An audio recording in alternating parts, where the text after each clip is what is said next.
तो हम लोग जो डिस्कस कर रहे थे लेजिस्लेशन के बारे में डिस्कस कर रहे थे, उसको हम समरी में देख लेंगे फिर आगे चलेंगे। ये क्वेश्चन एग्जाम में आ सकता है कि लेजिस्लेशन या प्रेसिडेंट को हम लोग सोर्स ऑफ लॉ कैसे मानेंगे, इसको हम लोग डिस्कस कर रहे हैं। तो इसमें हम लोगों ने देखा था कि जो लेजिस्लेशन है वो लैटिन वर्ड लेजिस से आया है या लेगिस से आया है, और लेगिस का मतलब होता है लॉ, और लैटिन में हम लोग जो है लेजिस्लेशन को कहते हैं टू मेक लॉ, यानी टू मेक कुछ किसी भी चीज को बनाना। तो लेजिस्लेशन जो है वो चीजों को बनाता है, रूल एंड रेगुलेशन बनाता है, इसीलिए लेजिस्लेशन है बनाने वाले लोग, जिसको हम लोग बोलते हैं लेजिस्लेचर। तो लेजिस्लेचर में जो लोग होते हैं वो हमारे लिए रूल एंड रेगुलेशन बनाते हैं, और ये इसीलिए बनाया गया है ताकि लॉ को अच्छे से बना सके। उसके बाद मैंने बताया था कि सालमंड जी ने डेफिनेशन दिया था कि जो भी सोर्स ऑफ लॉ होगा उसमें लीगल रूल और कॉम्पिटेंट अथॉरिटी होगी, जिसके पास पावर होगा कि वो लीगल रूल बना सकते हैं, उनके पास सोर्स होगा, उस सोर्स का इस्तेमाल करके वो डिक्लेयर कर सकते हैं कि ठीक है, इस बात के आधार पर, इस सोर्स के आधार पर मैं इस चीज़ों को डिक्लेयर कर रहा हूँ कि ये रूल होगा, और ये जो रूल की अथॉरिटी आएगी वो कॉम्पिटेंट अथॉरिटी के द्वारा आएगी जो उसको बनाने के लिए इलिजिबल होंगे। जैसे कि पार्लियामेंट जो है इलिजिबल है, रेसिड्यूरी पावर में भी वो बना सकती है, जहाँ पर लॉ शांत हो, जहाँ पे लॉ कुछ और ना बताया हो, तो पार्लियामेंट के पास पावर है, स्टेट लेजिस्लेचर के पास भी पावर है, तो अलग अलग चीज़ों के पास अलग अलग पावर है। उसके बाद जो है हम लोगों ने देखा था कि अलग अलग प्रकार का लेजिस्लेशन होता है, जैसे सुप्रीम लेजिस्लेशन। तो सुप्रीम सुप्रीम लेजिस्लेशन वो है जो सॉवरेन पावर स्टेट के द्वारा दिया गया है, यानी सबसे ताकतवर है, वो रूल बनाएगा। तो इंडिया में जो सॉवरेन पावर क्या है, पार्लियामेंट है रूल एंड रेगुलेशन बनाने के लिए, और कोर्ट है। तो दोनों लोग डिपेंड कर बनाते हैं, लेकिन सबसे ऊपर पार्लियामेंट है, क्योंकि पार्लियामेंट ही लॉ बना सकती है। अभी एलजीबीटी का चर्चा चला था, तो कोर्ट ने क्या बोला कि हम इलिजिबल नहीं हैं, हम इसके लिए नहीं बना सकते हैं, ये पार्लियामेंट का मर्जी है एलजीबीटी की शादी का, चाहे तो बना दें, वो ना चाहे तो ना बना सकें। तो इस तरह की चीज़ें हैं, तो हम इसको भी रिवाइज करा दे रहे हैं ताकि रिकॉर्डिंग में अवेलेबल हो जाए, पहले रिकॉर्ड नहीं हो पाया था। सब ऑर्डिनेट लेजिस्लेशन जो है वो होता है ऐसा लेजिस्लेशन, और आप लोग का रिवाइज भी हो जाएगा, जो लेजिस्लेशन जो किसी और अथॉरिटी को, सॉवरेन अथॉरिटी के अलावा किसी और अथॉरिटी को पावर देता है कि हाँ आप काम कर सकते हैं, रूल एंड रेगुलेशन बना सकते हैं, उसी को सबऑर्डिनेट लेजिस्लेशन कहते हैं। सबऑर्डिनेट लेजिस्लेशन कॉलोनियल, उसमें हम लोग कॉलोनियल लेजिस्लेशन देखे थे, जिसमें कि जो हर एक गवर्नमेंट है, सेल्फ गवर्नमेंट है, खुद अपने अनुसार बना सकता है। उदाहरण के तौर पर अलग अलग स्टेट है, यूपी हुआ, राजस्थान हुआ, झारखंड हुआ, ये सारे स्टेट है।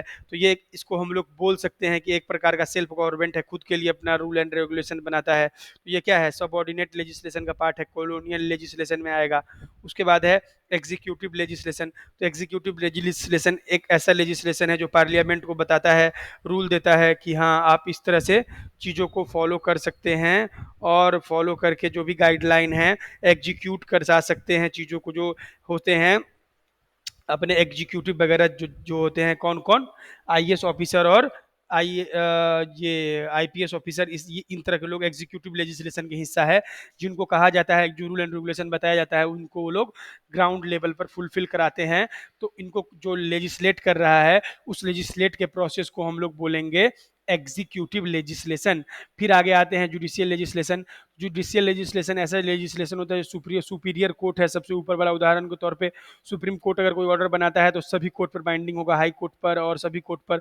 और हाई कोर्ट अगर बनाता है तो हाई उसी स्टेट के सभी डिस्ट्रिक्ट कोर्ट पर वो वैलिड होगा, उसको मानना पड़ेगा जब तक वो हटा न दिया जाए। तो इस तरह से है जुडिशियल लेजिस्लेशन। तो जज लोग भी बना सकते हैं, और वो जो रूल एंड रेगुलेशन बनता है वो प्रेसिडेंट कहलाता है, और वो रूल एंड रेगुलेशन फॉलो होते जाता है आगे तक। अब आते हैं म्यूनसिपल कॉर्पोरेशन, म्यूनसिपल लेजिस्लेशन। तो म्यूनसिपल लेजिस्लेशन इसलिए बनाया जाता है ताकि म्यूनसिपैलिटी में उन लोगों को जो भी ज़रूरत हो अथॉरिटी को डेलीगेट करें, ताकि वो फ्रेम कर सकें रूल बाई लॉ के द्वारा, और अलग-अलग तरीके से एक्टिविटी करके इस चीज़ों को बना सकें, रूल एंड रेगुलेशन जो उनको ज़रूरत है। और सबसे लास्ट में है ऑटोनॉमस लेजिस्लेशन।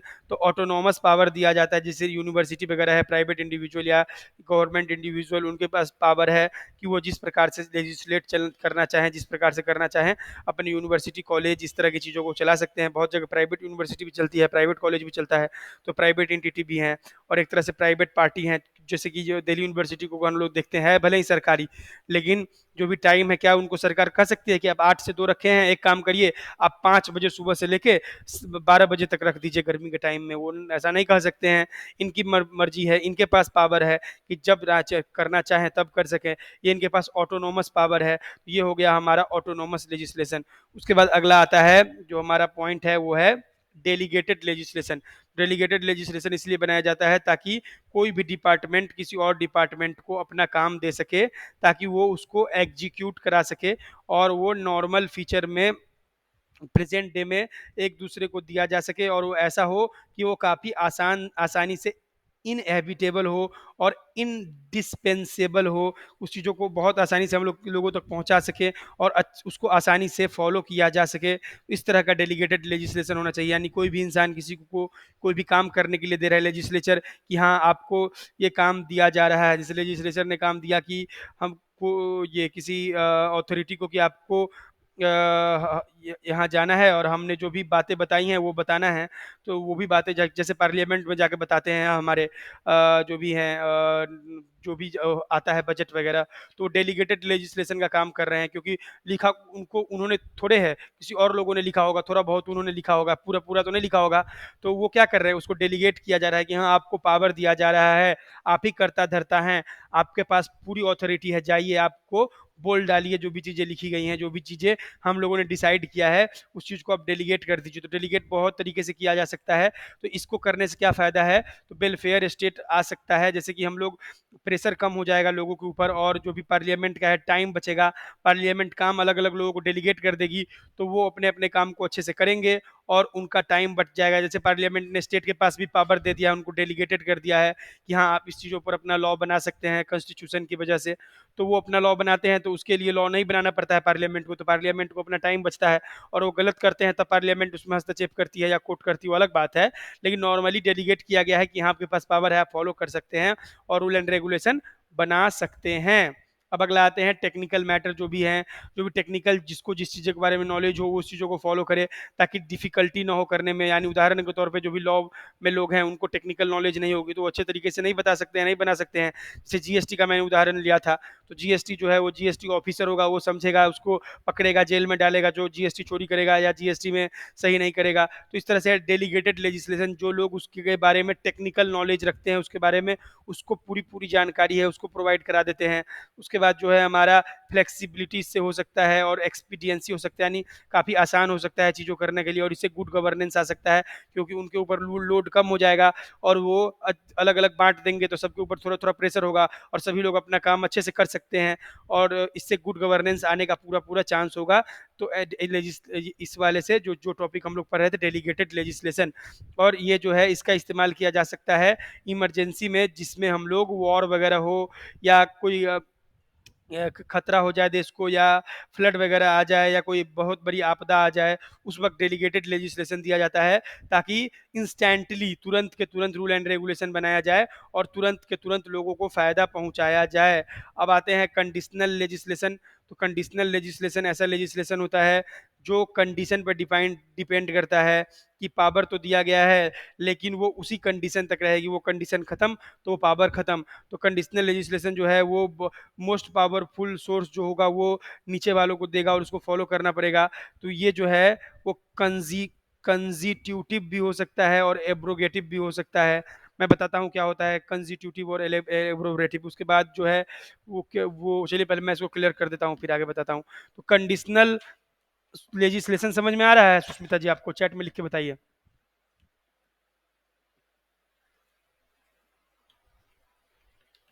या डाउट है आपको? यहाँ तक मैं, जहाँ तक मैं बताया हूँ, वो दो टॉपिक को छोड़ के जो दो दो पॉइंट बताया हूँ वो तो मैं भी बता रहा हूँ। थोड़ा पानी पी लेता हूँ, गला बैठ गया है बोलते बोलते, फिर मैं बता रहा हूँ। ये आज का इसके बाद दो टॉपिक और है जिससे हमारा जूरिस्प्रूडेंस खत्म हो जाएगा, क्योंकि कंडीशनल वाला नहीं आया। ठीक है, मैं बता रहा हूँ, क्योंकि मैं चाहता हूँ कि जूरिस्प्रूडेंस को ज़्यादा दिन तक न ढूंढूं, आज किसी हाल में ख़त्म करा दूं। बस दो टॉपिक इसके बाद रह जाएगा, और उसके बाद भी मुझे मेहनत करना पड़ेगा, मुझे दोबारा इंडियन लीगल सिस्टम रिकॉर्ड करना पड़ेगा, दोबारा लीगल सर्विस अथॉरिटी रिकॉर्ड करना पड़ेगा, क्योंकि वो रिकॉर्ड नहीं हो पाया है। इसीलिए आप वेट करिए, आपको ब्रेक चाहिए। ओके, वो शॉर्ट टॉपिक है, हाँ, लेकिन वो दोबारा रिकॉर्ड करना पड़ेगा ताकि और लोगों को पता चल सके कि उसमें क्या है। अकेले पढ़ा के मैं उसको रिकॉर्ड करके लोगों तक पहुंचा दूंगा यूट्यूब के माध्यम से, तो वो छूट गया था। इसके बाद बस दो टॉपिक है, वो कर लेंगे, उसके बाद हमारा जूरिस्प्रूडेंस खत्म हो जाएगा, ज़्यादा टाइम नहीं लेंगे, शॉर्ट में करेंगे। और उसके बाद हमारा जो भी क्वेश्चन आएगा जूरिस्प्रूडेंस से हम उसको कर सकते हैं। तो कंडीशनल लेजिस्लेशन ये होता है कि ये जो लेजिस्लेचर खुद से बनाते हैं इस लॉ को, और इसमें पावर दे देते हैं, फोर्स में दे देते हैं, और ये अप्लाई होगा किसी कंडीशन पर। कोई घटना घटेगी, वो घटना जब तक चलती रहेगी तब तक ये लेजिस्लेशन चलता रहेगा, वो घटना खत्म हो जाएगी तो इस तरह का लेजिस्लेशन खत्म हो सकता है। तो नॉर्मली जो होता है, ये खत्म भी हो सकता है या कंटिन्यू भी हो सकता है, इसी के लिए डिपेंड करता है सिचुएशन पर। जैसे उदाहरण के तौर पे कंडीशनल लेजिस्लेशन कभी कभी लाया जाता है और उसको कभी कभी कंटिन्यू भी कर दिया जाता है। जैसे हम बताते हैं, पहले इसको लिख लेने दीजिए। जो भी था लेजिस्लेशन जो था वो, लेजिस्लेशन जो है वो कंजिक्यूटिव भी हो सकता है, कंस्टिट्यूटिव, जो भी ये कंडीशनल है, ये लिख देते हैं conditional, COND, conditional legislation, COND short form में लिख दिया है मैंने। तो ये लेजिस्लेशन जो है वो क्या हो सकता है, कंस्टिट्यूटिव, कंस्टिट्यूटिव भी हो सकता है, और ये एब्रोगेटिव भी हो सकता है। अब कंस्टिट्यूटिव और एब्रोगेटिव क्या है वो मैं बता देता हूँ। तो दो टॉपिक बचा है सुष्मिता जी, गैप चाहिएगा तो गैप दे देंगे इस टॉपिक के बाद, कोई दिक्कत नहीं है, लेकिन आज जूरिस्प्रूडेंस खत्म कर देंगे। मैक्स टू मैक्स कोशिश रहेगा मेरा 7:30-8 बजे से पहले ही जूरिस्प्रूडेंस को कंप्लीट करा दें, ताकि आप भी निश्चिंत हो जाएं और यूट्यूब पर देखने वाले भी लोग भी निश्चिंत हो जाए, और उनके मन से ये हो जाए कि चलो इतना पढ़ लेंगे तो जूरिस्प्रूडेंस का हमारा नैया पार हो जाएगा। और मुझे दोबारा, मैंने बताया जो चीज़ रिकॉर्ड करना है वो तो रिकॉर्ड करूंगा ही, लेकिन पहले ये बता दूंगा, और 8 बजे के बाद भी मुझे टाइम देना पड़ेगा। वो सारे टॉपिक हमको दोबारा अलग अलग वीडियो में रिकॉर्ड करना पड़ेगा, जो कि नेटवर्क इश्यू के चलते रिकॉर्ड नहीं हुआ है। आज ही खत्म करा दो प्लीज, अगर शॉर्ट है तो। हाँ ठीक है, आज ही खत्म करा रहे हैं सुष्मिता जी, आप चिंता ना करें। और सबसे ज़्यादा आपने क्लास किया है, रेगुलरिटी मेंटेन किया है, इसके लिए थैंक यू सो मच, क्योंकि काफ़ी लोग नहीं आ रहे हैं और मेरा वादा था कि एक लोग भी आएंगे तो मैं कराऊंगा। तो अच्छी बात है कि आप आए हैं, और आपको और लोगों से शायद मुझे ज़्यादा लग रहा है फ़ायदा मिल रहा होगा, क्योंकि आप तुरंत डाउट पूछ ले रहे हैं, और उनके पास तुरंत डाउट पूछने का ऑप्शन यूट्यूब वाले के पास है, लेकिन लोग इस्तेमाल करना चाहें तो कर सकते हैं व्हाट्सएप नंबर पर, लेकिन कोई पूछता ही नहीं है। 2-3 दिन हो गया मुझे पढ़ाते पढ़ाते, कोई भी डाउट नहीं आया यूट्यूब से देख के, लेकिन जो लोग यहाँ लाइव में होते हैं वो तुरंत पूछ लेते हैं। तो एक तरह से लाइव वाला ज़्यादा अच्छा है। लोग आलस करते हैं, सोचते हैं क्या पूछे, अच्छी बात है, नहीं पूछ रहे हैं तो उनको समझ में आ गया होगा तभी नहीं पूछ रहे, अगर नहीं समझ में आता तो जरूर पूछ लिए होते। तो मैं, मेरा व्हाट्सएप नंबर, अगर किसी को डाउट पूछना हो तो पूछ सकते हैं, 9044768272। हाँ, तो मैं कंप्लीट करा रहा हूँ, चिंता नहीं करिए, आज कंप्लीट करा देंगे। 5-10 मिनट का गैप चाहिए तो इस टॉपिक के बाद ले लेंगे 5-10 मिनट का गैप, जैसा बोलिए सुष्मिता जी, गैप लें इस टॉपिक के बाद। चलिए ले लेना। तो जो भी लेजिस्लेशन है वो क्या हो सकते हैं, जो मैं बता रहा था,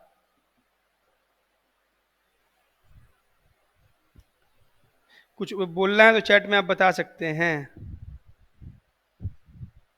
ये जो है, अच्छा आज खत्म हो जाएगा ना, तो बहुत बड़ा कंटिन्यू कर लो अगर शॉर्ट है तो। ठीक है, तो रिकॉर्डिंग को एंड कर देंगे फिर कंटिन्यू कर लेंगे, ताकि अलग अलग पार्ट हो जाए, बिकॉज फिर बुक से पढ़ेंगे लग जाएंगे। ओके ओके ठीक है। तो आप लोग, आपको जो मैं पढ़ाया हूँ, अब उसके बाद अगर आप बुक से पढ़ रहे हैं या नोट से पढ़ रहे हैं या कहीं से भी पढ़ रहे हैं, आपको अब क्लैरिटी आ रही है, आपको समझ में आ रही है टॉपिक, जो जो टॉपिक पढ़ाया गया है उस टॉपिक में कोई डाउट आ रहा है, जो भी टॉपिक पढ़ा दिया गया है वो बताइए।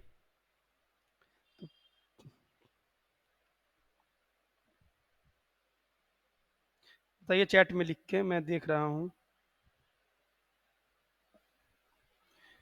हाँ समझ में आ रहा है अब जूरिस्प्रूडेंस, चलिए इसका मतलब मेरा पढ़ाना सफल रहा कि लोगों को समझ में आ रहा है।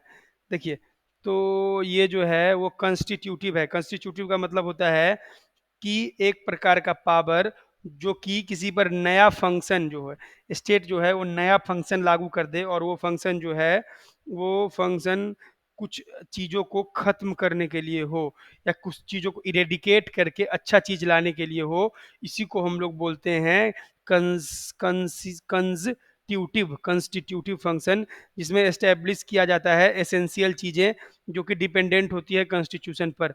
और ये डिपेंडेंट होती हैं, और ये इसलिए होती हैं ताकि कॉन्स्टिट्यूशन उसको ये करें, गाइड करें कि कैसे करना है कैसे नहीं करना है। और एब्रोगेटिव का मतलब होता है उसको हटा देना, जब वो चीज़ें रिपेल कर देना, हटा देना, जो भी चीज़ें हैं रिपील कर देना उसको बोलते हैं। तो ये सारी चीज़ें जो हैं, जो कंडीशनल लेजिस्लेशन है, कोई भी चीज़ें हैं उसको उस कंडीशन पर हटा देगा या उस कंडीशन पर लागू करा देगा, ये इसके कहने का मतलब है। या तो उस चीज़ों को लागू करा देगा कॉन्स्टिट्यूशन के अनुसार, कोई भी चीज़ें जो ज़रूरत की होंगी, या कोई भी चीज़ें जो ज़रूरत की नहीं होंगी उसको हटा देगा, या तो लागू करा देगा या हटा देगा। उदाहरण के तौर पे कॉन्स्टिट्यूशन में बहुत सारी चीज़ें लिखी होती हैं डीपीएसपी की, वो फॉलो नहीं होती हैं, लेकिन वो कंडीशनल है, वो चाहे तो फॉलो हो, ना चाहे तो ना हो, लेकिन उसको समय-समय के अनुसार क्या होता है, फॉलो करा दिया जाता है। लेकिन कुछ एब्रोगेटिव होती हैं, कुछ चीज़ें बहुत खराब होती हैं, उस चीज़ों को हटा दिया जाता है। उदाहरण के तौर पे fundamental right, right to property, fundamental right था, उसको हटा दिया गया और उसको लीगल राइट बना दिया गया। तो उस तरह से जो-जो चीज़ें होंगी, कंडीशनल लेजिस्लेशन यही बताता है कि टाइम टू टाइम जो जैसा लगेगा वैसा किया जाएगा। अगर सही लगेगा तो कॉन्स्टिट्यूशन के अनुसार उसको कंटिन्यू कर दिया जाएगा, और गलत लगेगा तो कॉन्स्टिट्यूशन के अनुसार उसको रिपील करके हटा दिया जाएगा, एब्रोगेट कर दिया जाएगा। अब डाउट है सुष्मिता जी यहाँ तक में, तो बताइए कंडीशनल लेजिस्लेशन आपको यहाँ तक समझ में आया?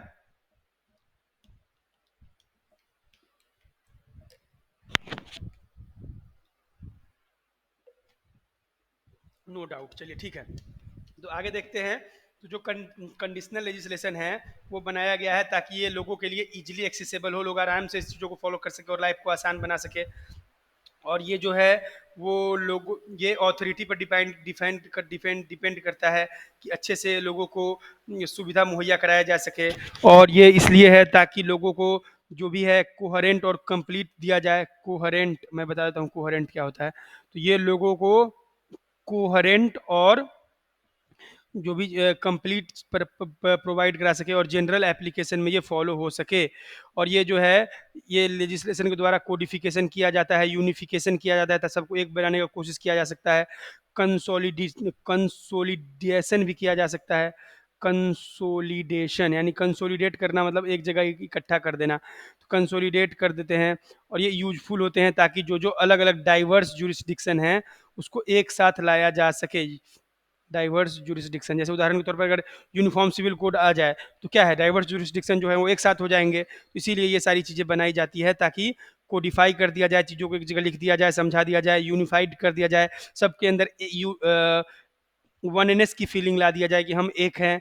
और कंसोलिडेट कर दें, सबको क्या कर दें, कंसोलिडेट कर दें। इस वजह से कंडीशनल लेजिस्लेशन होती है। समझ में आ रहा है ना? कंसोलिडेट। अब बोलते रहिएगा ना तो मुझे लगेगा कि हाँ पढ़ाने का पढ़ा रहे हैं तो लोगों को समझ में आ रहा है, नहीं तो मुझे लगेगा कि नहीं समझ में आ रहा है। तो चैट में लिख भी सकते हैं, बोल भी सकते हैं, आपके ऊपर है। आपने तो आज तक एक भी दिन माइक ऑन करके नहीं बोला। मुझे लगता है आपका मोबाइल का माइक ही खराब है शायद। तो बोलने से और ज़्यादा कॉन्फिडेंस लेवल हाई होता है। इंसान अगर बोलता है तो वो समझ में आता है कि हाँ ये चीज़ों को अच्छे से समझ पाया नहीं आया। तो बोलते भी रहना चाहिए थोड़ा बहुत, टाइप भी कर सकते हैं, अपने ऊपर है। चलिए तो आगे चलते हैं, और आपको जैसी सही लगे। तो अब अगला देखते हैं, जो भी है कोड जो है वो हो गया। उसके बाद अब आते हैं precedent as a source of law, कैसे इस्तेमाल कर सकते हैं। तो अब हम यहाँ तक हो गया है, अब हम आते हैं प्रेसिडेंट पे। Precedent as a source of law, जो प्रेसिडेंट है वो रूल ऑफ लॉ आता है। प्रेसिडेंट में रूल ऑफ लॉ के अनुसार होता है। जो जो बातें मैं बता चुका हूँ वो नहीं लिखूंगा, रूल ऑफ लॉ समझ चुके हैं आप लोग अच्छे से। और ये जो कोर्ट है वो चेक करती है, और कोई भी चीज़ें जो उसको सही लगती है वो डिसाइड कर देती है। और वो स्टेयर डिसाइसिस के थ्रू, जो भी नीचे वाले कोर्ट होते हैं सुप्रीम कोर्ट के अनुसार 141 आर्टिकल से फॉलो होता है। मैं बहुत बार स्टेयर डिसाइसिस बता चुका हूँ। तो इस तरह से चीज़ें होती हैं। और नीचे वाले कोर्ट को, लोअर कोर्ट को फॉलो करना होता है। हाई कोर्ट की बातें डिस्ट्रिक्ट कोर्ट को फॉलो करना पड़ता है। और डिस्ट्रिक्ट कोर्ट की बातें जो नीचे वाली जुडिशियल मजिस्ट्रेट कोर्ट वगैरह होते हैं उनको फॉलो करना पड़ता है। उसके बाद जो भी ओरिजिनल जो भी है पावर वो जो भी ओरिजिनल एंड डिक्लेरेटरी पावर है प्रेसिडेंट की, जो भी प्रेसिडेंट है वो ओरिजिनल है और ये डिक्लेरेटरी पावर है वो लोगों को फॉलो करना पड़ेगा। प्रेसिडेंट को जो कॉमन लॉ में रह रहे हैं, ये भी सोर्स है एक लॉ का, इसको मानना पड़ेगा। जैसे कि हुसनैरा खातून वाला जो जजमेंट था पीआईएल वाला, या जो हमारा डीके बसु वाला केस था, या हमारा जो केस था मेनका गांधी वाला ड्यू प्रोसेस ऑफ लॉ, या केशवानंद भारती वाला बेसिक स्ट्रक्चर वाला केस, ये सारे प्रेसिडेंट हैं, ये एक प्रकार के लॉ हो गए हैं, इसको फॉलो करना पड़ेगा इसके। या जो निर्भया हत्याकांड में जो भी केस हुआ था उसमें जो है रेप का एज 18 ईयर कर दिया गया था, तो 18 ईयर आईपीसी में भले ही नहीं लिखा गया हो लेकिन 18 ईयर समझ के हम लोग पढ़ते हैं। तो ये सारे प्रेसिडेंट हैं, ये सारे फॉलो होते हैं और इन सबको फॉलो करना पड़ेगा। और ये एक प्रकार का गुड सोर्स ऑफ लॉ है, ताकि इसके चलते चेंजेज आ सकती है, क्योंकि लेजिस्लेचर के पास उतना टाइम है नहीं कि बार बार वो लॉ बनाते रहे, चेंज करते रहे, रोज दिन काटते छांटते रहे। इसी के लिए जो भी चीज़ें आती हैं उन चीज़ों को फॉलो किया जाता है। उसके बाद जो भी है हमारा, इसके बाद हम लोग इसमें चीज़ों को समझेंगे। ऑथोरेटिव और परसुएसिव प्रेसिडेंट, ऑथोरेटेटिव और परसुएसिव, और यहाँ तक क्लियर है? आगे चले? हाँ या ना लिख दिया करिए ताकि समझ में आ जाए। ऑथोरेटेटिव और ये जो प्रेसिडेंट होते हैं इनको दो प्रकार से बांटा जा सकता है। एक होता है ऑथोरेटेटिव और दूसरा होता है परसुएसिव। परसुएसिव, ठीक है। परसुएसिव, परसुएसिव का मतलब है कि वो चाहे तो माने, ना चाहे तो ना माने। और ऑथोरिटेटिव का है कि उसको मानना ही पड़ेगा। उदाहरण के तौर पे कोई हाई कोर्ट ने फैसला दिया है तो ऑथोरिटेटिव है, सभी जो डिस्ट्रिक्ट कोर्ट हैं या उसके लोअर कोर्ट हैं उस पर बाइंडिंग होगा, उसको मानना पड़ेगा। और हाई कोर्ट के जजेज को भी मानना पड़ेगा जब तक वो हायर जजेज बेंच से उसको बदल न दे। जैसे कि अगर किसी डिवीजन बेंच ने कोई फैसला दिया है तो उसको वो तभी हटा सकते हैं उस चीज़ों को हाई कोर्ट वाले या सुप्रीम कोर्ट वाले, जब वो कॉन्स्टिट्यूशनल बेंच, यानी डिविजनल बेंच में कितने लोग होते हैं वो आप बताइएगा, जो लोग यूट्यूब वीडियो देख रहे हैं।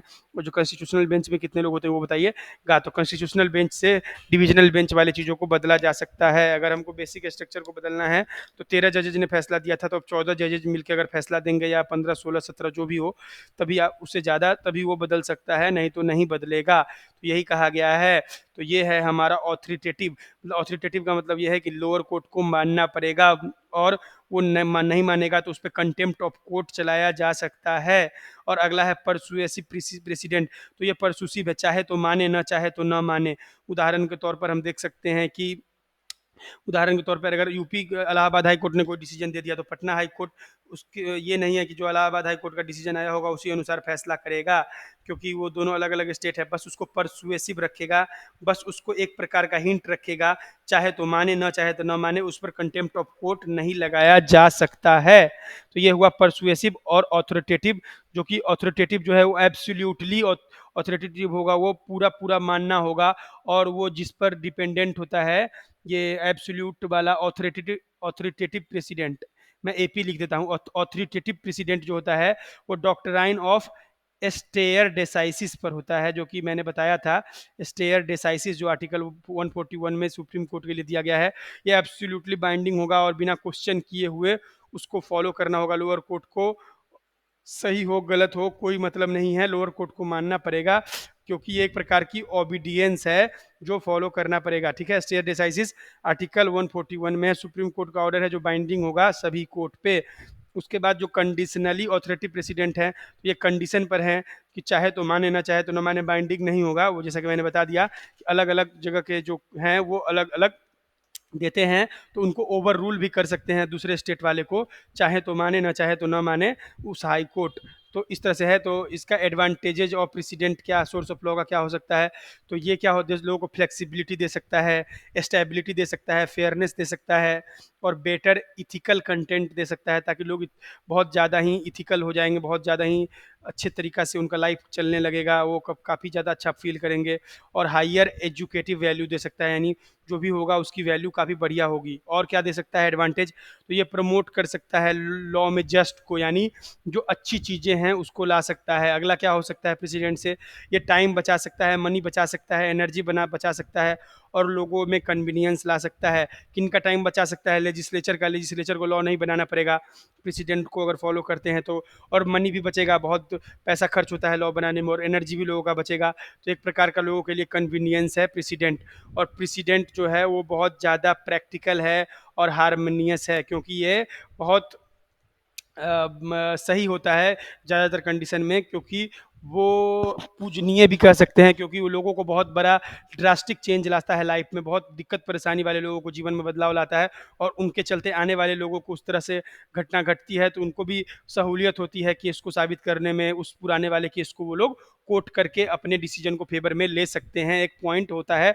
और वो केस काफ़ी हेल्प करता है।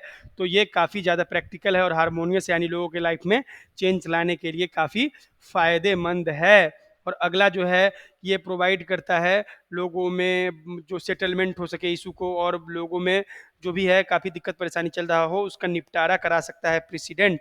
प्रेसिडेंट नहीं होगा तो सभी केसों को नया नया चीज़ों से देखना पड़ेगा और ज़्यादा टाइम लगेगा। तो प्रेसिडेंट को मद्देनज़र रखते हुए उस केस में डाल के हम लोग चेक कर लेते हैं कि इस चीज़ों को कैसे डिसीजन देना है, और इससे आसान हो जाता है जजमेंट देना, जजेस का टाइम बचता है और लोगों का भी टाइम बचता है, और इससे जो जस्टिस है लोगों को टाइम पर मिल सकता है। तो ये ज़रूरी है एडवांटेजेज। कोई भी चीज़ों का एडवांटेजेज होगा तो उसका डिसएडवांटेजेज भी होगा। तो उसका डिसएडवांटेजेज देख लेते हैं। तो इसका डिसएडवांटेज ये है कि ये जो है, इसमें जो भी कॉम्पिटेंट एडवोकेट हैं वही लोग दिला सकते हैं, कॉमन मैन नहीं किसी को दिला सकता है, मतलब ये जस्टिस।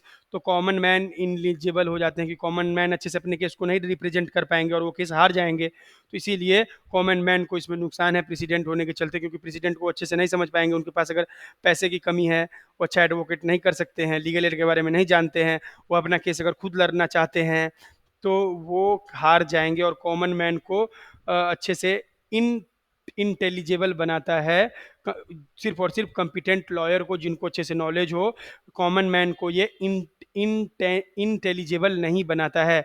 और जो भी प्रेसिडेंट हैं वो एक बहुत बड़ा केस लॉ हो जाते हैं बहुत ज़्यादा, और ये बल्कि हो जाते हैं और बहुत ज़्यादा हो जाते हैं, पढ़ते पढ़ते लोग पागल भी हो सकता है। कहने का सेंस ये है कि the precedent case laws are bulky and voluminous, यानी बहुत ज़्यादा हो जाता है, लोगों को मतलब इंटरप्रेट करने के टाइम में बहुत ज़्यादा माथापच्ची करनी पड़ सकती है चीज़ों को खोजने में, समझने में और उसको इंटरप्रेट कराने में। और बहुत बार वो चीज़ें मिलेंगी भी या नहीं भी मिलेंगी, बहुत बार खोजने में टाइम भी वेस्ट हो सकता है। उदाहरण के तौर पे कोई ऐसा केस आ जाए जिसके बारे में कोई प्रेसिडेंट ना हो और कोई एडवोकेट काम कर रहा हो, वो रिसर्च करे उसके बारे में, उसको ना मिले तो उसका बहुत सारा टाइम बर्बाद हो जाएगा और उसके बाद फिर उसको नए सिरे से नया केस डाल के बनाना पड़ेगा। तो इसीलिए ये जो है बल्कि है, वॉल्यूमिनस है, इसको खोजने में भी लोगों को टाइम लग सकता है और समझना भी लोगों को मुश्किल हो सकता है, क्योंकि काफ़ी ज़्यादा मात्रा में हो जाते हैं और दिन प्रतिदिन ये बढ़ता जा रहा है। ये अनलिमिटेड है, लिमिटलेस है, बढ़ते जा रहा है। हर एक दिन कहीं न कहीं हाई कोर्ट से, कहीं न कहीं सुप्रीम कोर्ट से ऑर्डर आ रहा है, कहीं न कहीं डिस्ट्रिक्ट कोर्ट से। तो लोग कितने को फॉलो करें और कितने को याद रखें। तो इसीलिए ये क्या है, बल्कि है और वॉल्यूमिनस है, काफ़ी ज़्यादा मात्रा में है। उसके बाद क्या है, एक जो भी है कहीं कभी-कभी ये कन्फ्लिक्टिंग भी हो सकता है, क्योंकि जो भी बड़े लोग होते हैं, जो ऊपर वाले लोग देते हैं, नीचे वाले लोग अगर उसको बिना जाने समझे उनको लगे कि ये चीज़ तो था ही नहीं और उसके अनुसार डिसीजन देते, उनको मालूम ही ना चले कि ये प्रेसिडेंट में था। जो लोअर लेवल के जो लोग हैं, जज या लोअर लेवल वाले ट्राइब्यूनल, तो वो डिसीजन दे देते हैं, तो कन्फ्लिक्टिंग हो सकता है, उन पर कार्रवाई की जा सकती है।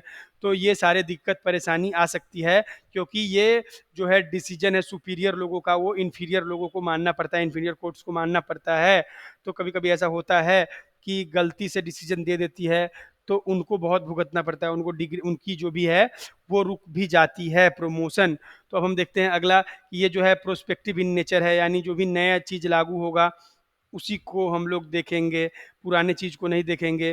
तो एक प्रकार का जो ये सोर्स ऑफ लॉ है जो कि नेचुरल लॉ को वायलेट करता है, क्योंकि इसमें ये रेट्रोस्पेक्टिवली अप्लाई नहीं होता है। उदाहरण के तौर पे अगर हम देखें, प्रेसिडेंट जब आएगा तभी तो उसके बाद से डिसीजन देंगे। प्रेसिडेंट नहीं आया होगा, उदाहरण के तौर पे जो हमारा 9th शेड्यूल में जो डाला गया था, वो केशवानंद भारती केस के बाद से चेक किया जाएगा क्या सही है क्या गलत है।